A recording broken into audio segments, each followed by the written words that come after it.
What's up, everybody? My name is Juwan Rohan from the Misguided Podcast, where we intend to guide you to a better future. Sitting here, I have Ian Bick from Generation Hustle on HBO Max. Episode 10, I believe, right? It was the very last episode you were on, right? Yeah, that's correct. Cool. Man, how you doing today? I'm good, man. Thanks for having me on. Yeah, man, I'm excited. So for those listening, I was just sitting watching HBO Max one day, and there's this show, they started promoting the show called Generation Hustle. I was like, what is that? It had like it had a nice cover, and I started to look at it and saw that it was about like, what would you call like the people in the show? Like what would you have called yourself in the show? Like I guess people would say like hustlers, right? Yeah, I mean, the hustlers is a good word. I think that there were different types. Like every episode was different. Some were just like blatant young Yeah. scammers, and some were actual entrepreneurs. Yeah, that's very true. Each episode was very different, and I actually like that how they did that. Um, and so yeah, me and my wife were just sitting in bed and decided to watch the whole thing, and we got into it. Like I think we watched all episodes in like 3 days. So yeah, I ended up seeing your episode, and I was like, man, like there were times I felt like bad for you. There were times I was just like, why didn't he stop? Like, so I'm gonna ask all those questions today, and I'm glad you're able to join. We're gonna just start with the basics, man. Like, where are you from? I was born in New York City, and I grew up in Danbury, Connecticut. Nice. When did you move to Connecticut? Right when I was born, my parents had a Oh, summer house here. nice. How'd you like growing up in Connecticut? It was good. I'm definitely like a suburb type person. I don't really like living in the city. Yeah. And in that type of environment. But I definitely enjoy like the suburbs. We grew up on a lake and a nice neighborhood. That's cool. Yeah, I think I saw you had the home that you grew up in at the end of the episode. And it's literally right on the lake, and that's where you would Yeah, throw your parties. Like, dude, you could literally just wake up, go have your morning coffee out there, and then at nighttime go have your beers. Like yeah. it's so chill. It's so relaxing too. Is it like far away from like not civilization, but like how long does it take you to get to the store? No, it's like a 5 minute drive to the Oh, nearest grocery store. It's not bad. Yeah, it's just like its own little area that was created. oh, that's not bad at all. Cool. Um, man, okay, that's cool. So yeah, we're gonna go ahead and like talk about the story. So I don't know if you want to give like a summary of what the episode is about, and then we could get into more specific questions. So do you want to kind of give like a little summary of what the episode is about? Your little I guess what is that page called when you click on it? It's like the information page. I mean, basically, the shortened version is that the episode is about my life and specifically a period of time from when I was like 15 years old till the time I was 21. And I went from this small town like nerdy kid to like this very popular, energetic entrepreneur that was throwing these house parties that turned into teen parties at a nightclub, which turned into me doing concerts with some of the biggest, hip hop and EDM acts in the world, to eventually owning a nightclub in Danbury at 18 years old. And then among the mix of that, losing hundreds of thousands of dollars of investors' money. And ultimately, the story ends with me going to prison. That's a crazy good summary that you just did right there, like very quick. It Tuxedo Junkie, is it still there? The building's there, but the city owns it now, and it's probably gonna get torn down. It's vacant and rotten. Oh, nice. Okay, cool. Well, we're gonna go ahead and get into some specific questions. I know that I like the way they did the episode. They started, when you were young. And by the way, all of this stuff was when you were young. You were like 14, 15, throwing these massive parties. Like I wasn't even thinking about partying at that age, which is like crazy. So the fact that you were able to accomplish this at such a young age is remarkable.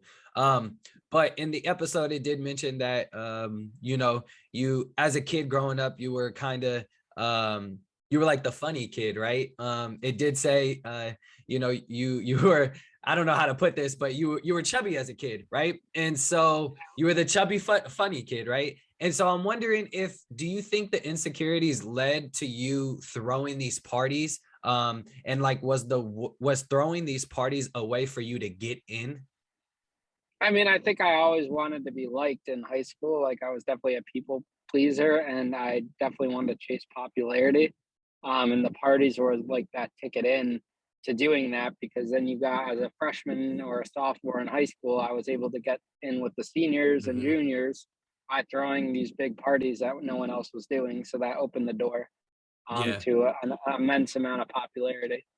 Yeah, very true. How big was your school, your high school? It was big. It was about 3,000 kids. Oh, So nice. there was a market there to do what I was doing. It's just no one was doing it.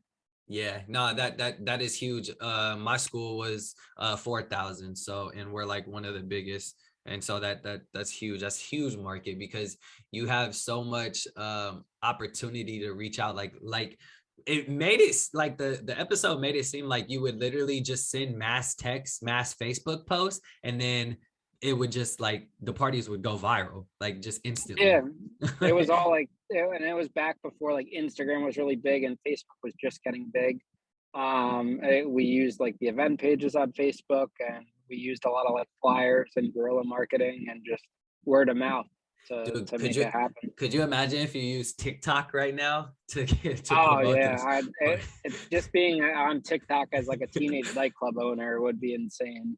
Yeah, it would be Yeah. insane. It would be millions and millions. But that's cool, man. So your first party was at, I think it was end of 15 going on 16. It was the charity event, right?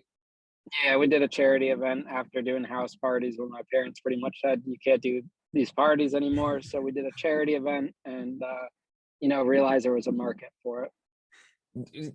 Let's go back to your parents because they just seem so calm and collected through the whole thing. Like they seem very chill. Like at one point your dad was like, yeah, he would always come and ask, hey, dad, can I throw a party? It's going to be about 20 to 30 people. And we knew it wasn't going to be 20 to 30 people, but we wanted him to throw the parties here because we could keep an eye on him. Like that's, to me, that's like cool parenting. So like, how has your relationship with your parents evolved and changed over the years? Because obviously I'm sure with when they found out the truth, they were obviously disappointed, but you're still their son. Did it change your relationship with your parents at all? Not really as much. They're very supportive, and they understood what I did and like why it wasn't intentional, and that like a lot of people screwed me over along the way, and that there was multiple people involved. And they're just very supportive parents, and they know who I am deep down. So Yeah. they didn't change their feelings or perspective, and they always had my back. Cool. Are you guys still living in the lake house? Yeah, yeah. That's cool, man. Never sell that thing. That thing looks so cool. Legendary. Yeah. Yeah, for pass it down to your kids. Okay, cool. About the charity event though. So I believe I can't remember. I can't remember how many people came, but you charged $20 per person and raised about 2,000 on Yep. first event. That's crazy. So Yep. what was the charity for? What'd you do with that 2,000? It was for a homeless shelter in Danbury. I had started out like selling wristbands. Cool. What made you want to do the party for a charity? Why not just do a party?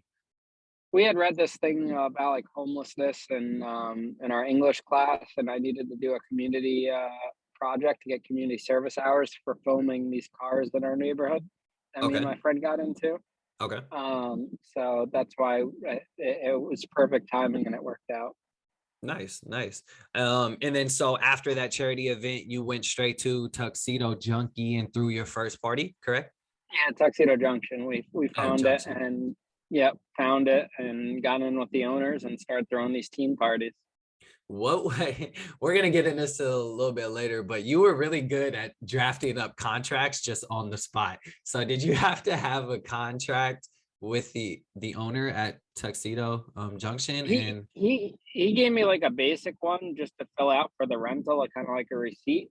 okay. But everything with him was Al was very, like your word is bond. So if Do I'm you, coming in and saying what we were doing, and that was it, and then after I proved to him that I could do it, we had a trust established. Do you still talk to him? Yeah, we're good friends. Oh, that's awesome, man. That's awesome. So he's not like mad or anything. No, he always supported me. He thinks the whole thing was blown out of proportion, and he testified at trial. And he's great guy. He gets the whole thing. That's Totally understands it. that's because I mean, like, yeah, like he was the first one that actually took a risk with you, like, Yeah, I mean, he and knew I had a talent for it, and yeah, he saw it because the guy would get hundreds of people that wanted to be a promoter and bullshit and said they could pack the place and they never could. And then here you have this 16-year-old kid that comes in one day, pays him in full for the rental, says he's going to do 1,000 kids, and he says he doesn't believe it. So he gives me this small, tiny room, and I yeah, put 300 kids in there on like a Wednesday night, and I proved him wrong. And then every time it got bigger and bigger. that's crazy. And then you moved to the bigger room. How much did the bigger room hold? I'm legally 600, but we were doing like 1,500 to 2,000 people in there. Yeah. What can you give the audience like an idea of how much renting would cost? Like let's talk about the smaller space and the bigger space. How much like did you have to pay him to rent that spot, and how much? Yeah, I paid the front room was the small room was like 750, and then $1 off every person that came in. And then that covered all the security, sound, lights, everything like that. And the big room was like 1,500 or 1,600, and then $1 per person. And then he kept like the refreshment sales. Okay, and so what like were your projected, because this was your very first party. I'm talking about your very first party. What was kind of your projection of how much you would make back? If I you wasn't looking to make money. I needed another spot to throw a party. I needed to move my house party and maintain that. It wasn't until after that where I was like, you should do the big room. And the thing with me is like, once I always want a goal, like another goal. So I'm a goal person. I don't like staying complacent in one spot. So as soon as I get bored, I got to do something else. So as soon as, we did that first one, I had to do the big room. And that's when the serious money starts coming in, where we're making like 10, 15, $20,000 a night in cash. And that's profit after expenses. Yeah, I was gonna ask about that next. So you're making at 16 years old, you're making 10K a month in net. Mm-hmm. What are you doing with the money? You're like 16. I wouldn't even imagine what like that's I mean, hitting you. I bought a car, and like I would hang out with my friends who'd spend it on more house parties, buy liquor, do this, do that, just living life. We didn't have any expenses. Yeah. So we're always sharing. Like my friends were always cheap to go out. So their parents would give them $20 to go out. So I would pay for everything. I'd pick up the tab. We would go Connecticut is the suburbs. There's rich people over there. So the Oh, people they're wealthy. It's just the parents are stingy and didn't want to give their kids money.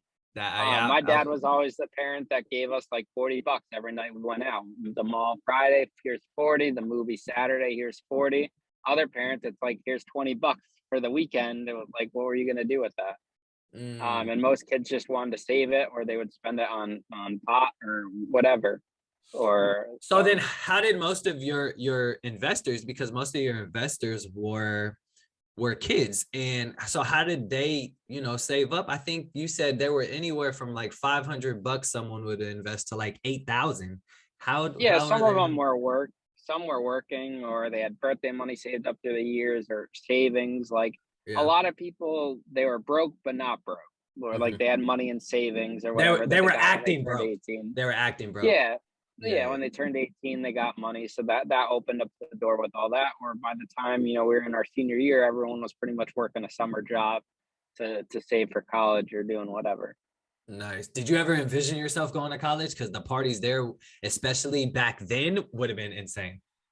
I wanted to go to college, but I never really thought of that market. I just like to do what I was doing. I probably could have got into a top school and then took over the parties, but other people were already doing that. No one was really doing what I was doing. There was already like Schmack doing the college stuff.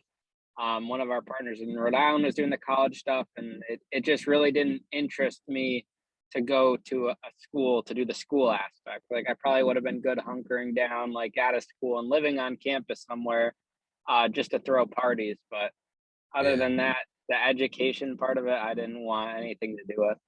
It seems like you're like a more of an in the moment type of person. Like you weren't even thinking that far down the line. You were like, I just want to throw parties. This is where I want to, throw the party, and then we'll just figure it out after. Is that right? Yeah, yeah, I'm very like you gotta be able to pivot. You Mhm. can't like you gotta have a plan, but you also have to know if the plan's changing. There's a lot of people that get affected, like they're set on one certain thing, and when it doesn't go to that certain thing, they can't handle themselves and they get flustered and they can't stay in control. So I think one of my talents is being able to pivot and move in different directions and make changes when needed. Facts. All right. Break down the $10,000 you were receiving at 16-year-old. Break down the net profit by numbers of what you would have done differently looking back now. So 10,000, would you have done 2,000 to your mom's, etc.? Like what I would have done with it. Yeah, looking back I differently mean, now. I wouldn't have changed anything. You can't really look back in the past because it's the past. It's over with. I mean, if Yeah. I if like hypothetically, like I was there as like a kid, I probably would have made the same decisions.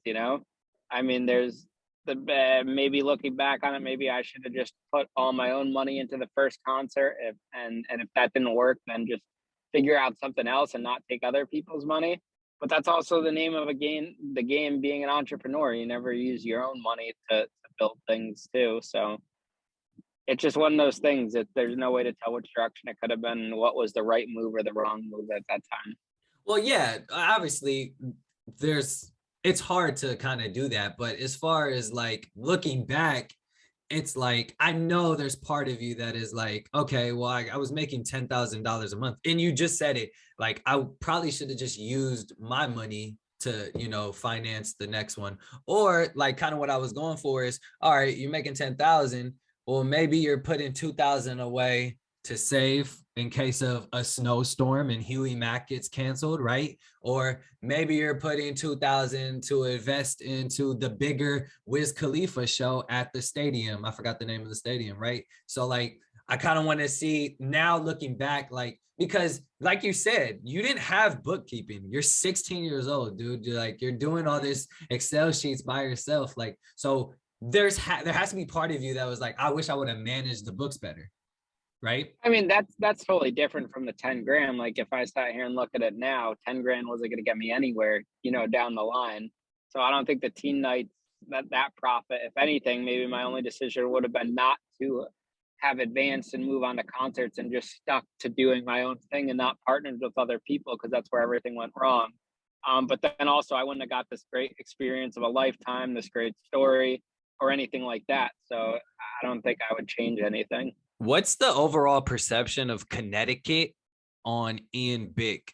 Because it seemed like there was a lot of people who supported you, and then there was a lot of people that were disappointed, but still are like in your corner. So, like, is it still talked about in Connecticut? Is it like a folk legend out there? Like, what's It's the definitely a legend out here. I mean, I run into people all the time and they remember me or they'll see me. I mean, I think it broke into phases. So like when there was like rumblings of investigation or everything, that was like right in the beginning of tuxedos being popular. That's when I was at my prime and more people knew me outside of Connecticut and I was really like getting a lot of traction in like the tri-state area for throwing these massive shows and the support was still there, but like high school friend support had started to wane. And then when the indictment got announced and the FBI got involved, that's when it kind of split between okay, everyone that was team tuxedos and going to shows and stuff was a supporter, and everyone from high school that knew me was a hater. And everyone in the town of Danbury, like the adults and the News Times, the local newspaper, was posting all these hate articles and this and that just going off of what the government's saying and the whole story. So it divided. And then you had a third group of people that knew nothing about the case and just read what they saw online or heard rumors and would just bash, bash, bash and be total haters. And that went on, for a couple of years throughout the trial, throughout prison, throughout after prison. And then the HBO Max documentary comes around and it's the first ever, you know, thing that tells the whole entire side of the story, tells my side of the story, and kind of like debunked a lot of the News Times articles that totally had got it wrong over the years, but would never listen to me. And I think it changed a lot of people's perspectives. Like a lot of people from high school, I saw some of their social media posts, just like they felt like sympathetic towards the situation, or it changed their opinion, because the documentary, made me human. It humanized me, and it showed like really just the whole story, that how it started out. I think people needed to stop looking at it in segments and needed to look at it from the beginning. Like, what was the why? How did this happen? It didn't just like happen overnight where, okay, I'm going to set out and go steal people's money. This was like a buildup of things. It was like a house of cards over the course of this 1 year period that all this escalated, and it just got way out of control, and people just didn't see that side of it. So I think it was really good that the documentary brought all that out. Let's talk about timeline. How old are you? I'm 27 now. 27. Okay, so you were indicted at 17? No, I got the indictment was at 19. Oh, okay, yeah, that's right. And so how many years were you like throwing these parties? I was throwing parties from the time I was like 15 up until I went to jail at 21. So you went, so you were like throwing parties during the indictment, Oh yeah, that's while why you're it was going to such a trial. big thing. Yeah, I was literally there was days I was going to trial and then rushing back to tuxedos at night. The first day of trial, we threw our show with Carnage, and I'm like trying to rush out of the courtroom to get back. We had like a sold out show with him. That's crazy. Crazy. Okay, so 19 to 21, you're still throwing parties. 21 hits. You are found guilty on how many accounts again? It was like 7 or something. We beat about half of them. I mean, they charge you so much just so they could get you on something. Yeah. The verdicts were kind of like mixed. Like it didn't make sense how I was guilty on one count of wire fraud, but not guilty on another, when one of the deciding factors of wire fraud is having fraudulent intent. So how could you not have fraudulent intent on one charge and have it on another? So, the whole thing was just silly. And then like the money laundering charge didn't make any sense. It just, it is what it is, Money laundering? Yeah, Where'd they get you on that? They counted the money laundering because I took an investor's money to buy a pair of jet skis. So they're saying that the crime of money, so like picture that person's money as, say they were the drug dealer, and then the cash turns into drug money when you go to buy the drugs, where in this case it's you're buying the jet ski, which is from stolen funds allegedly. So that's where they get the money laundering from. Dude, anyone can be accused of wire fraud. If you gave $50 to your friend and your agreement was he was going to get you $50 worth of McDonald's, and he went, if you Venmoed him or used some type of wire, however you did it, and he brings you back Taco Bell, that would be wire fraud because he misrepresented that he's getting you the wrong thing without his permission. Interesting. So anything like that could happen to really anyone. That's so stupid. How long did you spend in prison? I was in for like 28 months. And was that the full term? I was a little less. It was like what, 2.5 years or something like that. All right. How was being in prison? It was interesting. I mean, like towards the end, when you're in a camp, it's just like a free for all. Like people were leaving to go like hook up with their wives or spouses, and the people were eating Chinese food and sushi and pizza. There were cell phones. It was definitely like a picture like Orange is the New Black on steroids, but for men. Is this in Connecticut? No, I was in the Danbury prison for a little bit, but I was in Wisconsin for the last year. I was all over. How did people look at you in prison? You look like a nerd in there. Like, were you scared? No, at first I got labeled as like a sex offender or a child molester, especially because of my age. You don't see young white kids in the feds. Yeah. Unless they're either like they're a rat or whatever. But white once collar. Once they look up your case, I mean, there's like dirty guards that will tell them what the deal is or whatever, and they saw that I didn't snitch on my case, and I'm not a child molester, so they were cool with me, and I started building relationships. They were probably looking at you like, "Yo, you threw parties?" Yeah, I was thankful that there was enough publicity around my case, so it showed like that was the one good plus about all the publicity. Yeah, that's true. That's crazy. All right, so you get out at 23, right? Around Yeah, 2019, whenever that was. Damn, that's like, dude, you only been out for like, you just got out right before the pandemic. That's Yeah, insane. yeah, I had 1 year before the pandemic. That's crazy. So what'd you do in that year?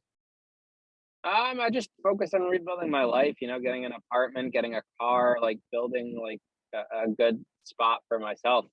And it wasn't until like I was chasing like trying to do a TV show or whatever, and then I kind of put that on hold. And it wasn't until like I rebuilt my whole life where things started to come together. Like it was the day after I bought my car in my own name, where HBO hit me up and said, "Hey, we want to do this documentary."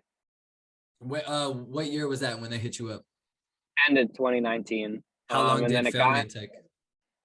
it was supposed to film in like March of 2020, but the pandemic pushed it back to June. Okay. And we filmed during the pandemic over the course of like 2 months, and then it came out the following April in 2021. Nice, nice. Okay, and I know that. So, are you on probation? How long is probation? It was 3 years. The first year on house arrest. I just got off in May, so I'm completely free now. Hey, congrats, man. Damn, Thanks, man. Yeah, that's got to be a great feeling. Where have you it's an gone? end of a chapter. Yeah, end of a Have chapter. you gone anywhere? Like you were like, I need to go here. I mean, I could pretty much do whatever on probation the last couple of years. Once you got off house arrest, I had a good rapport with my probation officer, so I was traveling or Yeah, pretty much doing whatever. that's So it's cool. not like anything deterred me, but now you just don't have like that threat looming over you. They don't have control anymore. So Hey, is like part of your like punishment or whatever, is part of that them saying you can't ever like host parties again? oh, that's only when you're on supervised release. I could do whatever I want now. Oh, okay. Yeah, okay. Yeah, once you get off supervised release, you're free. I could do whatever. And what's your take? Are you gonna like attempt to do any of I don't that? know. Throwing parties, like it's all great on like social media and stuff, but the profit is just like not really there. You look at like these big, even arena size acts, like anything can happen. It's high risk, like everything. Like there's so much money involved, and just like there's so much risk to it. It would have to be like the right thing, and it would have to make the most amount of sense. Very true. Very true. Very true. Okay. I know that there was a restitution. How much was the restitution that you owe? It was like 490,000. That's a shit ton. What I mean, it's not bad when you think about it. Like most people in my position owe millions. yeah. Like the Wolf of Wall Street owed 110 million. So Yeah. Well, I'm and not too you worried can about. honestly really pay back the whole thing like in your lifetime. You're Yeah, that's so like young. that's like one TV show. One Yeah. TV show, one movie deal, whatever. It's paid off. So I'm not Can, even worried about it. are you allowed to talk? How much is well, I got two questions. How much is the monthly for you? I mean, during supervised release, it was $1,000 a month, but now I just pay whatever. 1,000? How do they? That's like a Yeah, whole. That's ridiculous. I've heard of like the McDonald's, the McMillions. Their restitution was in the millions, and they were paying like $144 a yeah, dude, month. $1,000 a month was fucking ridiculous. But I Yeah. paid it. For the last like 8 months, I was paying $1,000 a month. Before that, I was paying anywhere from like 200 to 500. Uh, But it is what it is. yeah, that makes sense. The second question was oh fuck, what was the second question? It was good. So we got the restitution. Um, oh my god, I forgot what the second question was gonna be. It was a good one too, though. Oh yeah, are you allowed to talk about the contract with HBO and how much you got paid? Nah, I can't get into all that. You can't get into all of that. Was it good though? I mean, I can't say anything, man. Oh, like you can't even say anything like that. Damn. Man. Interesting. All right. Yeah, because I've been on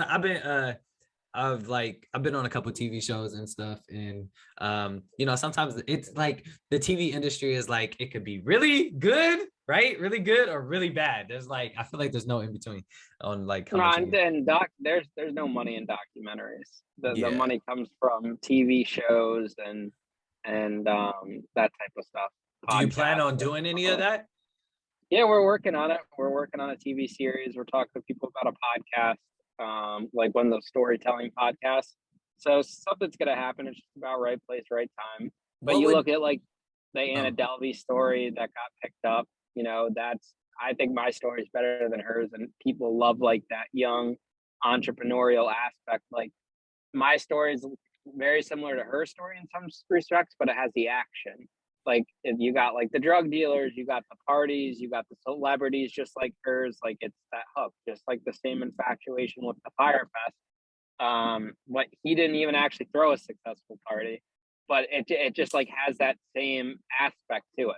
Yours could be like Project X, the movie, but in a TV show. Exactly. We definitely envision it. We were looking at it as a movie before, but it's like there's so much periods of time here. It could really be broken. Yeah, like one series could be about high school, one series could be about prison. You got a series about club, a series about the trial. Yeah. I really definitely see it going somewhere. It's just a matter of time before someone picks it up. Are you are you pitching it? There. Are you pitching No, it? I have a team. I have a producer that I'm signed with. That's shopping it around. I mean, look at the Vice documentary. That's got 1.4 million views, thousands of comments, and people are talking about they want to see more. They want to see a movie. They want to see a TV show. So there's definitely a lot of interest there. And to go from HBO to then Vice picking it up 6 months later, it definitely shows that, people are still interested in it. It's not just like a one-time thing and that there's more to it. I mean, the HBO doc we filmed for like 15 hours and it got cut down to 50 minutes. So there's just so much there. Yeah. Wow. Yeah, that's crazy. Okay. Yeah, that would be so cool to have like your own show, and then that would pay the people back. I think this is how the story ends. It starts out how I first got started, and I think it'll end that way too. So yeah. I think there'll definitely be a close on it in a good way. Everyone likes a comeback story. It'd be different if I got out and I was doing the same bullshit and things didn't work out. But I think you really have a good success story here in the making. Very true. Very true. Very true. Cool. Well, we are running out of Zoom's free time, so we are going to take a short break, and then we're going to get to the Hella Misguided segment, where I ask the same question to each entrepreneur and business owner that comes up on here. So we're just going to take a quick break, probably play some music. Wait, before you click away, this is for you. If you're a business owner, leader, educator, or misguided in many ways, you've stumbled into the right community. That's right. I've started a Slack channel for all people to network across the world. If you want to learn how to use your car for passive income, there's a channel for that. If you want to learn a trucking business, there's a channel for that. If you want to partner up with someone in real estate, there's also a channel for that. There's so many channels, the list goes on. Okay. But what I want to share is a Slack channel with you to network, build relationships, and introduce yourself. This is very similar to Reddit, but see, the thing with Reddit is they don't let you promo yourself. On this channel, the Misguided Network, you'll be able to promote yourself.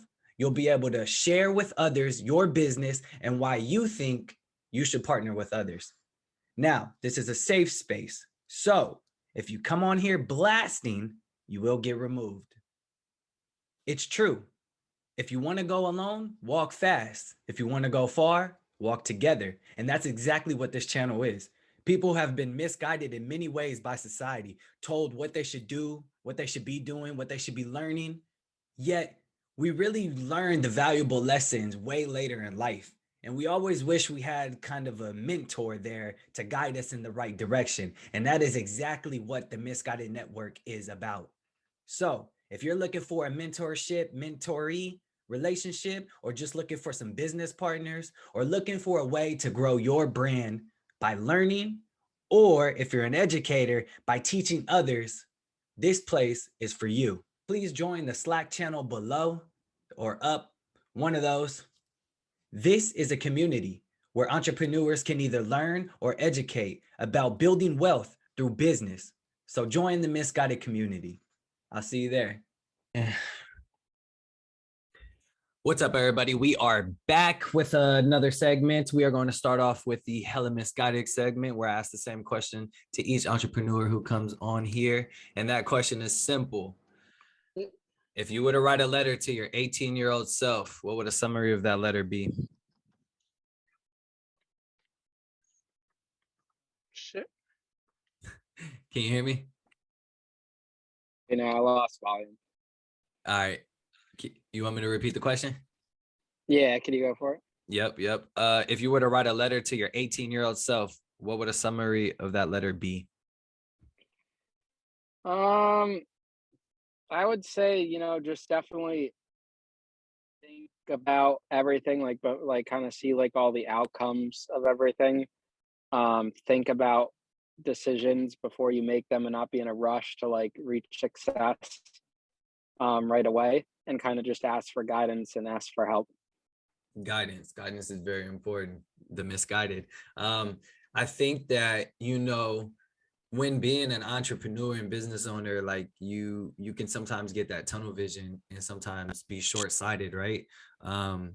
And I think that guidance, like those mentors or people who know the business, like if you would have had someone in your corner who knew the business, who knew like a way to mentor you, like I think you would have been in such a better position. Obviously, you would have been in a better position, but if you just had that like older brother type of mentor, right? Yeah, And agreed. so, yeah, and so that's why like that was kind of the whole purpose of starting the podcast, is to be that older brother to, business owners or entrepreneurs, and tell the stories of where people failed so that you don't have to follow the same mistakes. And so that's a great answer today. Cool. Well, I want to kind of get back into your story a little bit, just because there's so much to talk about. Obviously, we're not going to hit every point because we only got not that much longer. But um, I want to talk at one point. I don't know how old you were, maybe 16, 17. You had $120,000 in cash. I think it was at 17 years old from 15 investors, which were all kids, or mainly, right? I think you had some parents that were Yeah, investing. yeah. Yeah. Seeing that in your bank account, what did it do to you? Like how did you feel? It definitely gives you a big ego boost, thinking you're on top of the world and everything, man. It was fucking crazy money to have. Yeah, definitely a big ego boost, but also like, did you have any like nerves? You're like, yo, what if I lose all this, or like any nerves? No, not really. I was always a risk taker, ever since I was a kid. I like taking risk, and I was very convinced that I would be successful in what I was doing. Mm, okay, that makes sense. So that 120 quickly was like dissolving, right? I think at one point you were left Yeah. with or I think one point all the shows got canceled. You had to sit down, or the Wiz Khalifa show got canceled. You had to sit down with the investors, Mm. and you were like, here, I have this money. I have a plan for it. You can continue to invest or you can take it. And I think about half took it. What was kind of your pitch? Like, what is your at 17 years old, how are you sitting down with a group of people and pitching to them that I they mean, it should? was just explaining the facts, It was just saying this is what it is and keeping it 100 with them. And we had this proposal from another partner in Rhode Island, about what shows we wanted to do, and we had everything lined up. So it was pretty easy just to pitch it and say this is what it was, because that's what it was. It wasn't like a lie or anything. Did you get any of your friends or family, whoever the investors were, to be like, hell no, like, nah, you already dropped the ball on the Wiz? Like, no.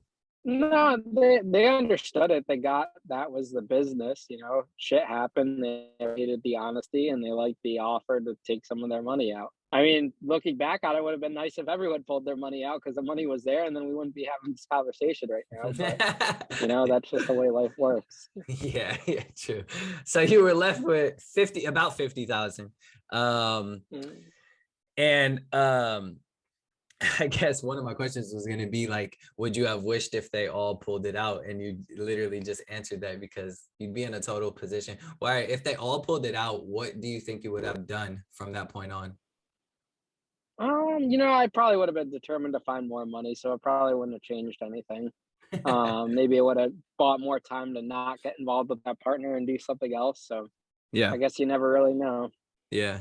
Looks are deceiving, man. You mentioned that, and I think actually someone mentioned it to you, where you had packed out the place and you were like, oh man, we made so much money. And I think the owner of the place looked at you and was like, what are you talking about?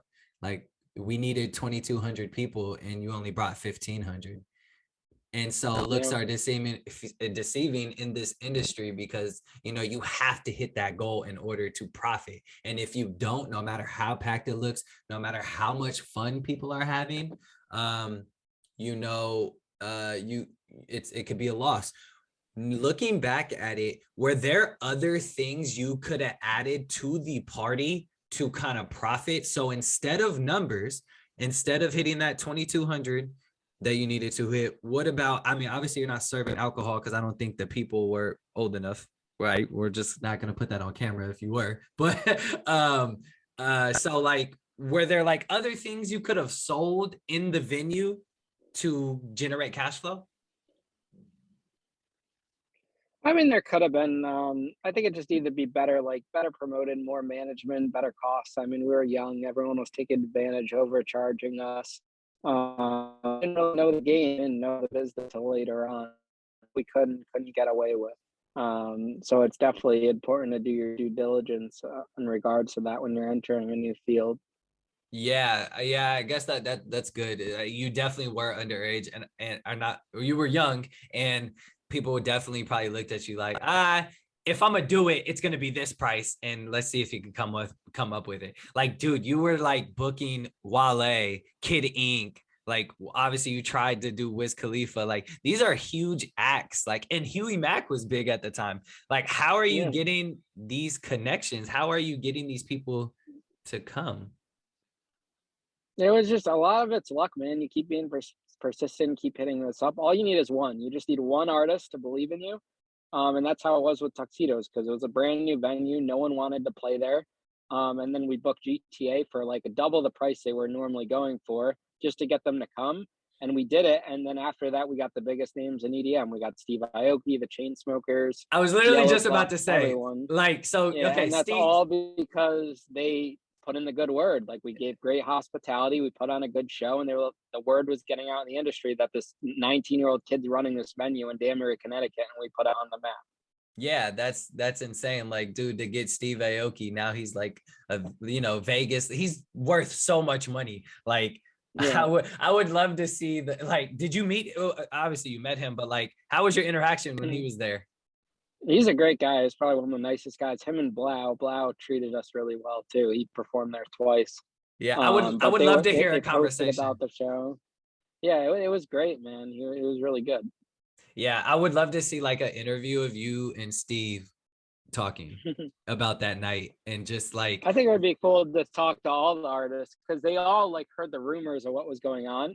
I mean, uh obviously, none of them ever asked me. Like at the Dub show, I got arrested at it too, and then the next morning I picked them up to take them to the airport, and we were all laughing about it and everything. So that's hilarious, man. Yeah, that's crazy. And then the yeah, chain smokers, obviously huge. Like I would love for you to sit down with them yeah, and talk about that night too. But yeah, man, that's awesome. crazy.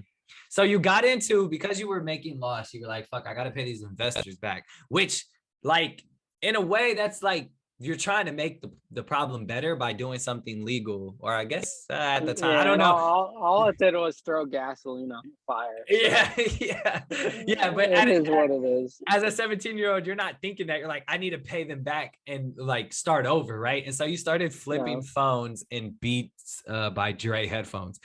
All right, be honest. When you first heard about it and how much money that they were making, did you honestly think they were real? I knew nothing about electronics like that, so I thought they were legit at first. But then when people start saying these are fake or not registering, like I genuinely thought they were real. Uh, I was never really into like the electronics like that. yeah, It just because wasn't my thing. I wasn't into the designer clothes. yeah. Well, hey, So until you went to Vegas and bought and spent 50,000 or in LA or whatever. it wasn't even. I did it just for the hell of it, but I never kept any of those clothes. I didn't have any of that. That was Yeah, all like my friends and partners. That wasn't me. You know, I wore the same clothes all the time. yeah, It wasn't my thing. I wasn't flashy in that regard. yeah. True. Okay, so you, I think you met this guy named Henry, who gave you a lot of money, believed in Mhm. you, and you were able to pay all the investors back. and start clean? I think this might have been like your second time starting clean. Why not? Like at that point, why not keep it clean? How I did mean, you I was keep just balling? that was my passion, to do concerts. I believed in the business and I wanted to do it, and I figured I had failed and I was ready for the next thing. Got it. Got it. Would you have done something differently looking back now? I know you say I learned from it. I wouldn't have changed anything, but like there's got to be something different about that second chance, because you were given like 3 chances to change. So like I mean, it that's probably would have been not going to the same partner that fucked me the first time. It would be the biggest thing. I was always successful when I did things my own way. Like, had I opened tuxedos with that money, like, no, if I had just stuck to my roots and did what I was good at doing on my own, I would have been successful. But as soon as I brought other people into it, it just didn't end well. wait, who maybe I missed something. Who was the partner that you shouldn't have been with? I mean, you don't have what So that we partnered with this other entertainment group called Platinum Entertainment Group, and that was owned by Dave Osei. At the end credits, it said he declined to be interviewed. gotcha. Yeah, so that's always sketch when they say they declined to be interviewed. Yeah. But yeah, he was at the end credits, and Has he has and he has he he reached out to you like for a private talk? no, I haven't seen him since the trial, dude. At the end of the day, he was a promoter and he lost a lot of money, and a lot of my shit was because of him. So it is what it is. It is what it is. So yeah, you would have. I think you kind of would have been better off doing it on your own and learning first with your money, and then Yeah. using other people's money to scale maybe into different cities. Because I think at one point you said you were becoming popular and people knew you like in the tri-state. Like, what if you had some parties in the tri-state? Like using other people's money to expand the business once you already knew. I think that would have been nice. Was the jet ski Yeah. purchases the most spontaneous purchase you've ever made? Probably, yeah. We were in Florida, and I was on jet skis. I was like, "Oh, I want these." So we got back, and I had them waiting for us, and I ordered the jet skis. That sounds like you were drunk on a jet skis and called Connecticut and was like, "Hey, I want 2 of these." Is that how it went down? I was totally sober, but I had so much fun. I was like, "I want 2 of these," so I got 2 jet skis. Did they? Okay, obviously they used that as the money laundering. Was that like a huge thing in the court? Because for some reason in the Oh, they document, always brought it up. Yeah, yeah, they always brought it up because that was the biggest purchase. There was no houses or cars or anything. It was yeah. literally all right. So their biggest thing was I got an over $500,000, and the biggest thing you're saying the money got spent on was fucking jet skis and clothes on one trip. That doesn't add up to $500,000. Yeah. Obviously, money was getting legitimately invested, but they didn't say any of that. So the jet skis were like 21,000, right? Or at least on the Excel sheet that you Yeah, made. it was like 22 or something like that. I don't know. It wasn't Okay. the best. Speaking of Excel sheets and contracts, man, like you were so good at just creating them on the fly. Like when you're sitting there entering the Excel sheet numbers, what is going through your mind? I mean, nothing. It's just I always lived by like you got to do what you got to do. I took it day by day and did whatever I had to do and whatever needed to be done. So you literally just were like, I'm entering these fake numbers. This has to be done because I need to prove to them that this can be profitable, right? In your mind, it's not profiting Well, at that I time. never entered. I never entered fake numbers. My business partner entered fake numbers on this one spreadsheet to one investor, but that was the only time. Otherwise, to pitch investors, we were never showing them numbers. All the contracts are structured as loans. So it was literally just like hey, you loan me money, it's a 50% rate of return, and it was a done deal. There wasn't any, okay, let's look at the books, and we are making fake books. It was none of that. Okay. Fake numbers that got created for one investor after he started asking questions after he had invested, not to get him to invest. So that Got was it. the thing with that. Now the contracts, the numbers you added, because I would think when they showed it in the HBO doc, it was like you just said 50% return. Like, give me this money, you'll get 50% return. Like, are you just making these numbers up as you're typing the document? Because obviously you didn't. The 50% came from the initial idea of the electronics. Seeing as how we could get like a 300% rate of return on electronics, we figured, okay, we could give someone 50% on their money to be fair. Come to find out that wasn't the case because the electronics were fake, and then we found out investors wouldn't give their money if they couldn't get the 50%. Got it. Eventually, we got some contracts down to 20%, but by that point, it was too late. Got it. Okay. Okay. Yeah, that makes sense. Yeah, I'm so there was a little bit of math in there. I thought you were just like the way the documentary. It wasn't just a random number. Yeah, yeah, that's kind of what I thought from what it made it seem. So I'm glad you clarified that. All right, so crazy part, we talked about it earlier, but you were doing shows from 19 to 21 all while you were being investigated. At one point, I think the very first time you sat down with officials, you said it was about 30 law enforcement, FBI people, everyone's there. The silver fox is looking at you and he's like, why are you on your phone? And you look at him and you say, well, we just sold out. And how big of a boss did you just feel at that point? I mean, it was pretty good. I was just so over it. I was literally there in cargo shorts and a t-shirt, and I did not give a shit because I genuinely believed that they were wrong and I was right. And you know, I was over it. Would you have handled that differently? Was being hell no. That guy's a fucking piece of shit, and he just got the whole thing wrong. He never let it go. You know, he was such a hard on for the whole thing. So, who'd you hate more, him or the IRS lady? I didn't really get involved too much with her. She was kind of nasty, but I never really talked to her that much. It was really him, and he's honestly the perfect antagonist for the story. Literally, the characters are so great in the story; it really lines up to be a TV show or a movie. It's insane. Yeah, that's crazy. Yeah, that's crazy, man. Wow. Okay, so just a couple more questions. You kind of touched base on this, and I mean, obviously, this was 2 years ago now when you did the documentary. But they asked you, Ponzi scheme, and do you believe that it was a Ponzi scheme? Looking back 2 years later, you still got the same answer? I mean, yeah, I think that, well, they had maxed it up in like different out of context. I think that like aspects of it look like a Ponzi scheme, but what I was trying to say was it's not like an intentional Ponzi scheme. Like I didn't set out to like defraud anyone and create this thing. But at the same token, was money used from one investor to pay another? Yes, but though in my mind, it was phrased as just taking one loan to pay off another loan, which is perfectly legal to do.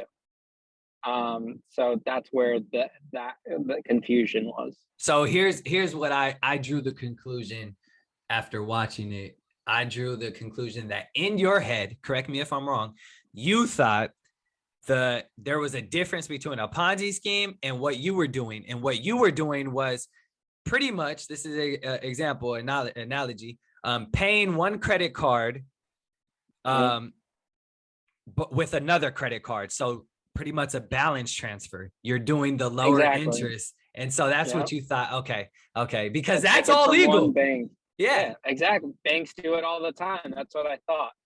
It just came down to a lot of he said, she said, because we had such a short period of time where, okay, originally the money's supposed to be for concerts. And then I transferred the business into making it just a general loan company to do different investments. And all the investors start saying, oh, my money was just supposed to be for concerts, or my money's just supposed to be electronics. But at the end of the day, they really didn't give a shit. They weren't asking anymore. They just asked for their return. That's what they cared about. They wanted the money, they wanted the return, and that was it. No questions asked. There was only probably one or two people that were actually asking specific questions. Got you. Okay. Would you consider, this is a hard question. Would you consider yourself a scammer or in your previous life? No, definitely not. I don't think so in the least. But. Okay. Just because when the producers were kind of poking at it, I think they asked right before they asked you about the Ponzi scheme. They asked about like scamming or whatever. And I know that you tried to correct them on, that wasn't my intent. Like a scammer is like, I'm going to go scam this person. And so I think intent goes, well, is that what your lawyers were arguing? Was intent pretty much the whole time? Yeah, the whole thing was my age and intent was the biggest thing. And honestly, I think the jury was just very confused by the whole thing at the end of the day. And it was right before Thanksgiving, and the trial had gone on for like 3 weeks. And, there was definitely a lot of things stacked against us. And you're facing the federal government. So they got indisposable expenses. So. But I came out of it in one piece, and now here I am, and I'm a better person because of it. Nice. So we talked about it off camera, but you are a manager at Whole Foods. How does it feel to be like in the regular world working a regular job? Like, I like working a regular job. It's good. I like that guaranteed income, guaranteed paycheck, and when the right opportunity comes, if it ever does, then I'll reevaluate then. But for now, I'm in a good spot in my life. how often do people come to you and be like, "Hey, I know you," or try and bring up the story? All the time. I mean, people are always in the DMs, or I was in the city the other night and the waiter recognized me and asked for a picture. He's like, "Oh, dude, I saw this documentary." So things like that, A picture. it happen all the time. That's crazy. That's crazy. Cool. So we briefly talked about it. We're wrapping up, but what's your plan to pay everyone back? Definitely, pursuing a TV show or a movie or something along the lines of selling the rights to my story to just get everyone paid back and get a fresh start. How do they, I don't know if you know the answer, how do they pay everyone? So let's say they gave you a 500 bill, but how do they distribute it to the people that need to be paid back? Do you know? It all goes through the government. They have like a restitution fund and lawyers that just handle that. So they take care of all that. So it probably just stays in the government and the people never get paid back. They get it slowly. I have a friend that says he gets like a check once a year. So who knows how they do that is very true. They were like friends and family, so you still know them and keep in contact. Everyone's over it now. It's been like 8 years, No one's like living on the streets because of it. So I think Steven, are you still friends with him? Or Steven? Yeah, me and Steven are very close. Yep. He doesn't hold any grudges toward you anymore? No, we're best friends. Any of the kids still hold grudges to you that you were close with? Like, I don't know, RIP to Henry. You might not want to talk about it because he's passed, but how did your friendship end with him? I mean, I think Henry had a lot of regrets. Like, we had talked on Facebook a couple times when I was in prison and when I was out of prison. I think a lot of the part that the government got wrong was that me and Henry were genuine friends. They always thought that like I poached him because of the money, but it just happened that we met because of money, but we developed a good friendship. Yeah. We just did different things. He was into drugs, I wasn't, and his life, that's what happens.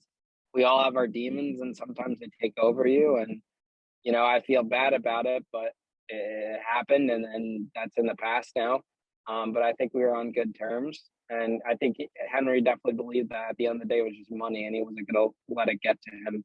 And in that regard, and I think he knew there was closure, that it wasn't intentional. Yeah, that's good. That's good. That's cool. Man, so it seems like you are very remorseful of everything you've done, but do you regret it?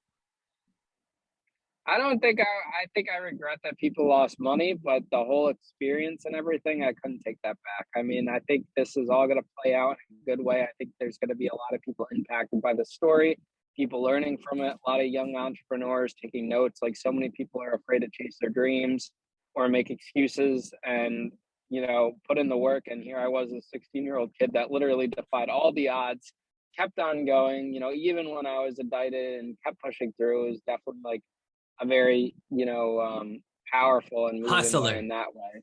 Yeah, Hustler. it was definitely hustling. I never stopped. Like, they literally had to send me to jail to get me to give up on tuxedos. So I didn't give up.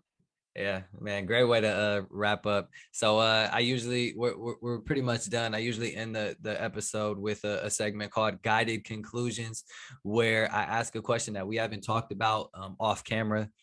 Usually that question could be funny, serious, it could make you cry, it could be anything. Are you ready? Yeah. All right. What is your one sentence elevator pitch for parties? One sentence Elevator bitch. Yeah, Dude, I don't know. you gotta come up with it. Come on, man. Last question. Yeah. Maybe like, how do you like to make a bunch of money? Something like that. I like that's not bad actually. I wouldn't even have thought of that. Honestly, I don't know what I would have thought of. That's actually not bad because then they're gonna be like, what? And they're gonna want to ask more. Yeah, they'll ask more. You got to get them hooked, and you have to know your audience too. You can't go into it blind. Like, you got to know what the person wants to get what you want. Yeah, very true, very true. Well, yeah, man. I appreciate you coming up on this Zoom interview. It's been a pleasure, and thank you for like staying in contact. I'm sure your DMs are hit up all the time. So, Yeah, thanks for having me, man. yeah, it's been great, man. You gotta let me know when you're in California again. I mean, you're Well, good, traveling man. now for real. So Yeah, yeah, I'm yeah. sure I'll see you around, man. I will keep in touch. For sure, man. Let everyone know where they can reach out to you, whether it's obviously the Instagram. Do you have a Twitter, websites, whatever?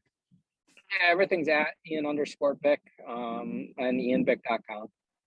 Sounds good. What's on the website? Just a bio and like links to Uh, the videos and stuff. Yeah, it's uh, just a base. You gotta have the holder so no one yeah. takes it from you. You know. Yeah. No, that makes sense. That makes sense. All right. Well, you guys heard it here. This is the Misguided Podcast. We intend to guide you to a better future. Again, my name is Juwan. We got Ian Bick with the documentary Generation Hustle. Make sure you guys go follow, hear his story. Really cool episode.